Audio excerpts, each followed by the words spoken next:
The environment, that is our surrounding, which is made up of panch mahabhutas, pruthvi, apa, teja, vayu and akash. In scientific terms, surrounding is constituted as soil, that is agriculture and food environment, air environment, water environment, and fourth one is the biosphere.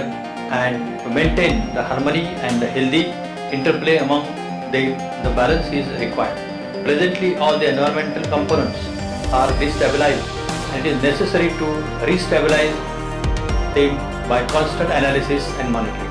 Taking into account above aspects, course is designed named as Instrumentation, Analysis and Monitoring of Sustainable Environment. This course is of 2 credits, 26 to 28 hours and 8 weeks. The stakeholders of this course include life science undergraduates, NGOs and environmentalists. For this course, the modules selected include water environment and conservation. Number 2 is soil environment and fertility. Number 3 is air environment and abatement of pollution. Number 4 is sound and light pollution.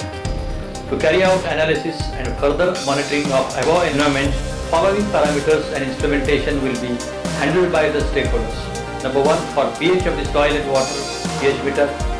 Number 2, temperature of soil and air, water, thermometer. Number 3, salts in the soil and water, sensors, various sensors will be used. Number 4, organics in soil and water, COD and BOD instrumentation will be used. Number 5, solids and particles in soil and water, samplers are used. Gases in the air and water, sensors are used.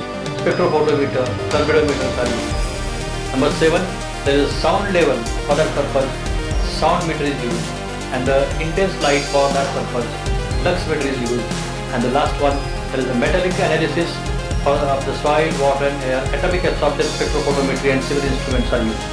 The outcome of this course will be the stakeholders can judge quality of above environments, able to undertake the projects related to the management of the sustainable environment, and will be able to help the governments, local governments for the abatement of environmental pollution.